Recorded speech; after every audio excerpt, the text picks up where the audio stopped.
चलिए पैनल तैयार है हमारा और ट्रेड्स की शुरुआत करेंगे। गुड आफ्टरनून आप सभी को। गावा सर बताइए इस समय की trade. Good afternoon to you सभी पैनलिस्ट को भी गुड आफ्टरनून। आई थिंक इस बार मैं शॉर्ट दूंगा परसिस्टेंट का जो larger term time frame structure लगता है, जो 3 दिन में जो गिरावट हुई है ना, looks like something is wrong है। इतनी गिरावट 3 दिन में बहुत ज्यादा ही लगती है। अब ट्रेड कर रहे हैं परसिस्टेंट 6286 पर।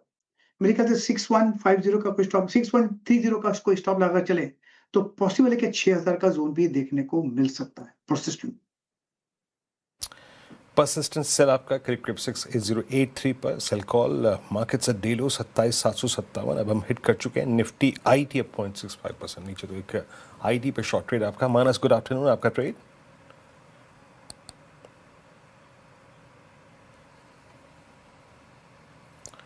ओके मानस, अगर आप देखें अभी भी संपर्क उठा है। राजेश सतपुते जी, आपका ट्रेड। वीरेंद्र जी देखिए, first of all good afternoon everyone.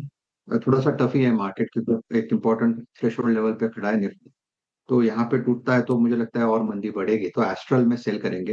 Astral में क्यों सेल करेंगे? कि 1410, 1415, 1400 पे पुट राइटर थे, तो ये इंपॉर्टेंट आप कह सकते हैं क्लस्टर ऑफ सपोर्ट था जो इसने तोड़ा है। तो एस्ट्रल देखिए, मुझे लगता है करंट लेवल से जाएगा तो कम से कम 1350 तक का मुझे करेक्शन दिखता है, 1360, 1350। So it's a sell in Astral below 1400, 1410 odd level. Keep your stop loss at 1420. Astral.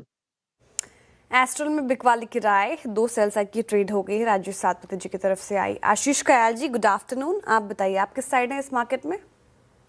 देखिए मार्केट गिर रहा है। गुड आफ्टरनून आप सभी को और दर्शकों को भी। लेकिन यहाँ पर जो आउट परफॉर्मिंग है वहां पर आइशर मोटर्स जो कि एक आउट परफॉर्मिंग स्टॉक है, अपने 20 डीएमए से सपोर्ट भी लिया है। अगर थोड़ी सी भी पुल बैक आती है तो यहाँ पर एक अच्छा रुझान आइशर मोटर्स में भी देखा जा सकता है। तो यहाँ पे लॉन्ग जाने की राय होगी। ऊपर में टारगेट जो देखे जा सकते हैं वो 7660 है और नीचे में जो स्टॉप लॉस लगाना होगा 7035 का। ओके चलिए, इस समय आइशर मोटर्स मानस से संपर्क नहीं हो रहा है, अभी करते हैं कोशिश। विकास सालुंके के पास चलते हैं। विकास जी गुड आफ्टरनून, बताइए आपकी ट्रेड। Good afternoon. देखो ओवरऑल मार्केट में थोड़ी सी वीकनेस है, लेकिन स्टॉक स्पेसिफिक यहाँ पे मुझे लगता है एसआरएफ स्ट्रांग लग रहा है। कल के सेशन में भी हमने देखा एक अच्छी बुल बैक रैली देखने मिली थी।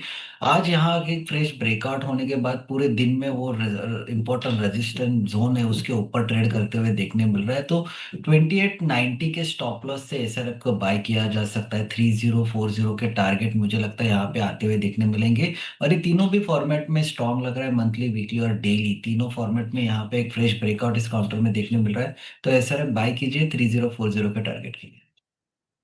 ओके एसआरएफ 2939 पे एक बाय ट्रेड हम जिक्र कर भी रहे थे, 1.25% ऊपर आके अभी भी डे हाई की ट्रैजेक्टरी में ट्रेड करता हुआ। गौरांग जी के पास चलते हैं अब। गौरांग जी नमस्कार, कार्यक्रम में स्वागत है आपका।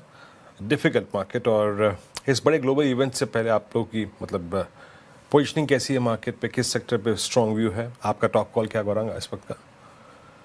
धन्यवाद वीरेंद्र, आपका सभी को प्रणाम और शुभ दिन। हमारे तरफ से एक छोटा डिस्क्लेमर देना अनिवार्य होगा।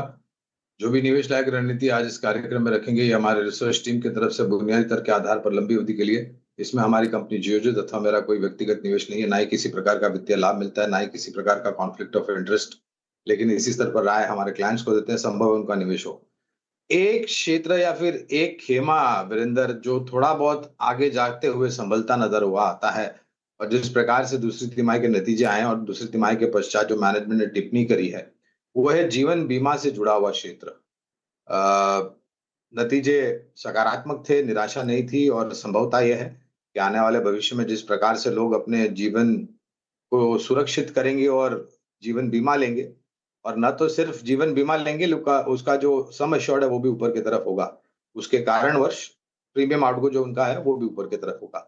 एचडीएफसी लाइफ इंश्योरेंस कंपनी, इस कंपनी पर काफी लंबे समय से हमारी खरीदारी की राय रही है। तो इस तरह से